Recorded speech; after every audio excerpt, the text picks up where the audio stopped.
The Growing Rate of Truancy, Monday at 6. This is the dressing room of the NBA's Eastern Conference All-Stars. Many of the finest players in basketball, perhaps in all of sports, are preparing for the opportunity to display the unique skills which set them apart. Same story in the Western Conference locker room, where there is a sense of pride for the 12 men selected by the fans and coaches to be here, and a special camaraderie that exists between the players awaiting to perform in the 35th annual NBA All-Star Game.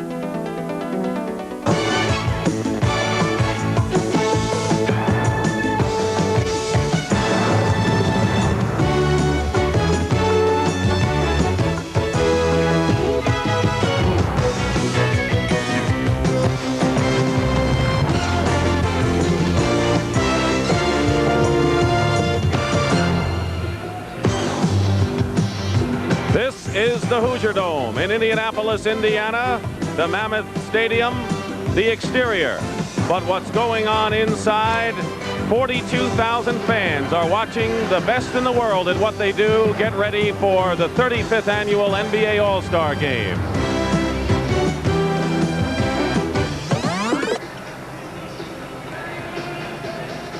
And good afternoon, everyone. I'm Dick Stockton, and CBS Sports welcomes you to Indianapolis. Not much mystique to what this game is all about. It is a player's game, and we have the very best on the court. When we talk about the players, and they're all on the court at the same time, many of them, Kareem Abdul-Jabbar, who's playing in a record 14th NBA All-Star game at age 37. We also have Julius Erving, maybe the most popular man in any sport, whose ability transcends basketball. Larry Bird, the native son who has come home to Indiana, maybe the best in the game. The exuberance of Irvin Magic Johnson, who is the top vote getter in the All-Star balloting this year, and his good friend, the opposite number, Isaiah Thomas, who is the most valuable player last year's game. But there are so many players. You come off guys from the bench who are as good as the people starting. There's one man who may be gaining the most attention, and he is a rookie, 21-year-old Michael Jordan, the sensation of the Chicago Bulls. Tommy Heinsohn will be joining me a little later on, but right now we have a chance to really preview this All-Star game, so let's go upstairs to our At the Half host, Pat O'Brien. Pat? All right, thank you, Dick, and hi, everybody. You know, Dick told you that 42,000 fans are expected here, but, you know, they really could have sold 70,000 tickets to this event, because what you are going to witness today is Hoosier hysteria, the great love affair with the game of basketball here in the state of Indiana. Dick mentioned Larry Bird. Let's not forget this state gave us John Wooden. He played at Purdue before he rewrote the record books at UCLA. And one of the great active coaches, Bob Knight, is in Indiana. And of course, this city gave us one of the greats of all time, Oscar Robertson. So it is no wonder that Indianapolis is celebrating All-Star Weekend. Now, the celebrating has been going on all week, and this morning, overnight, the snows came. He says he needs 2 tickets. He's going to get about 3 to 5 inches of snow. It is still snowing, but the fans still came anyway, and it didn't damper the spirits inside as they prepared here for a gala celebration. And some of the pregame activities were rather colorful, and the fans enjoyed watching youngsters from all around Indianapolis and the state. There's Mickey Mouse. He even made an appearance here, giving a high-five to Goofy. Youngsters, as I said, from all over the city and the state participated in pregame activities, and it capped off with Mary Lou Retton, America's sweetheart, our Olympic gold medalist, and she performed for some of the early crowd here at the Hoosier Dome.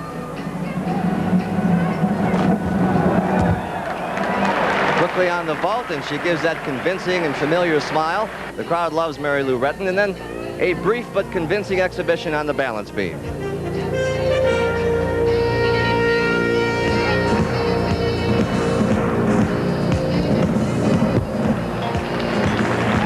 And that's a recognizable smile. Well, the celebrating will go on right up until game time. About 90 miles from here, they may be sitting up a little more forward in their seats, because that's where French Lick, Indiana is, the home of Larry Bird. It's where Larry Bird was born. It's where he grew up. It's where he learned to play the game of basketball. He was named Mr. Basketball in the state of Indiana, so good they even had highlight footage of him in high school. And, of course, his successes got him his own street, Larry Bird Boulevard. Of course, Larry is not on Bird Boulevard now. He's inside the Hoosier Dome, and he's standing by live right now with Dick Stockton. Dick, you have it. Thank you very much, Pat O'Brien. You know, Larry has said that the 2 places he'd like to play the All-Star game in more than any other place would be in Boston and here in Indianapolis. Any butterflies for a guy like you right now? Just a little bit. I haven't had him for such a long time. It's always great to get him back. What is it like coming back? This is a tremendous setting, the Hoosier Dome, 40,000 fans, record attendance for this. It sure is. Anytime you get the fans like this to come out and watch the NBA All-Star game, it's going to give you a good feeling. And especially in my home state, it's going to give me a little added incentive to go out there and do well. Larry, I know that everyone wants to put on their own individual shows, but I know that everyone has had the competitive nature when you're this high. When you get down to the crunch, though, you want to win, right? Yeah, I think I should have the ball at that time, and especially if Casey's since he's our coach today, if it comes down to crunch time, I'll probably have it. I think you'll say, let me have it, right? I hope. All right, Larry Bird coming back home right now. Let's go back upstairs to Pat O'Brien. Thank you, Dick. Larry's got a great play. It's called Gimme the Ball. That's Larry's 6th All-Star game today. Now, on the other hand, it is Kareem Abdul-Jabbar's 14th game. And it may be old hat for these veterans, but can you imagine being a first-timer here? We'll tell you what it's like when we come back. Stay with us.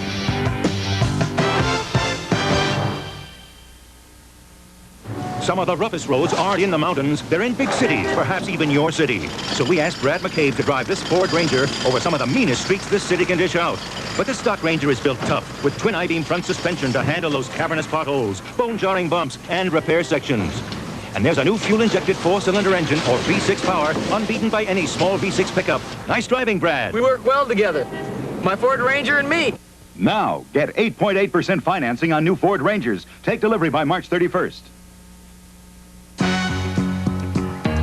Spilled a cup of coffee, ruined a sweater. Boss is screaming, send this letter, call Emery, and it's as good as there. Emery's on the case, so you don't have to worry. We go any place, get it to you in a hurry. From the biggest to the smallest, it's as good as there, just call us.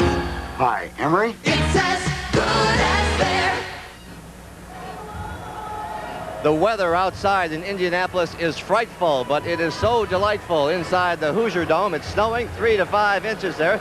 The players are still warming up downstairs, down on the court there. They're getting ready to enjoy this game. You know, for the players, it gives them an opportunity to showcase their talents, but you gotta wonder what it's like coming to one of these games for the first time.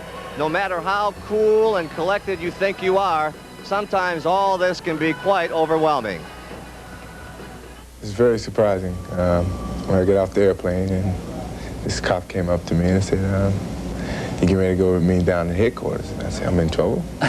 He scared me half to death. There's no reason to be scared, Michael Jordan. You're not in trouble. You're just on your way to your first NBA All-Star game. Shout, shout, now get the best thing out of you. First-timers and veterans got a glance this week of the kind of overall excitement this game now generates, both off and on the court. I see a great deal of interest surrounding the game. Now it's, a 3 or 4 day event. It's turning into a similar situation to the Super Bowl. Indeed, times have changed in the NBA All-Star game. It used to be players would just roll into town, they'd throw up the ball and play the game. Now there's hoopla and press conferences. Here they're waiting for some of the stars to show up. And there's a new generation showing up this year, like Terry Cummings from Milwaukee. They are all capable, confident, and dominant, like Houston's Akeem the Dream Olajuwon. And from Phoenix, Larry Nance. He has to give up a childhood hero to do his job. I'll be guarding Doc probably, so that used to be my hero, but now that I'm guarding him, I can't keep that same attitude about him.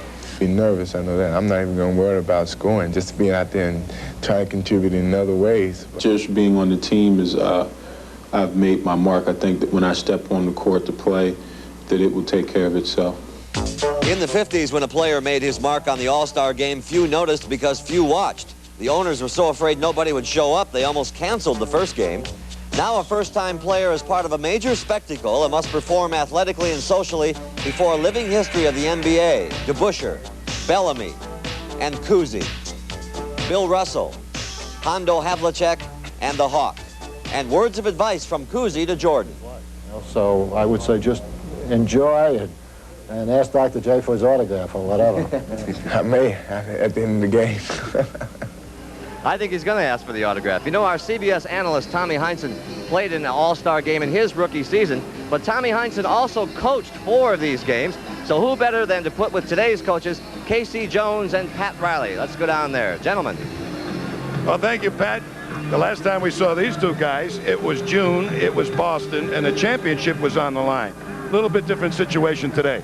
Well, it's going to be a lot of fun, and I hope, and I'm sure KC does, that maybe we can both meet again in the springtime and have a little fun then. But today is the game for the players, Tom. I'm looking forward to the basketball game and some of the things that I might be able to do with our big lineup. It's the first time that I've ever felt like an Eastern Conference coach because I got big players. Are we going to see any big guys, a total of 5 big guys in that lineup today? Any surprises? I don't think we're going to see 5 big guys, but Casey and I have a little routine worked out. If I put 5 big guys out there, he's going to put 5 guards out there, and we're going to see who can get to who first. We're going to find out who the better rebounding team is. Case, you've got quite a talented ball club yourself. How do you plan on meshing your club together? Well, there's not much I can do about that. You know, we have some great players out there, Bernard King, Moses, Larry Bird. So what I like to do is just give them the ball and give them a couple of plays, and I say, now use that as a foundation, then do what you want to do best, because the fans are here to see you do the dunk shots, to see you make the great moves, the great passes, and that's what it's all about. What's the toughest job coaching in an all-star game?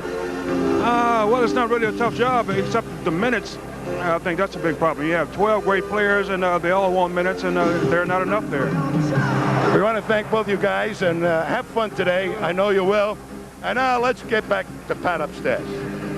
All right, thank you, Tommy. You know, Pat Riley said it was a game for the players. It's also a game for the fans, and the fans are about to enjoy the 35th annual NBA All-Star Game. Dick Stockton and Tommy Heinsohn will be back with a call. I'm Pat O'Brien. I'll see you at the half. Enjoy the game here on CBS.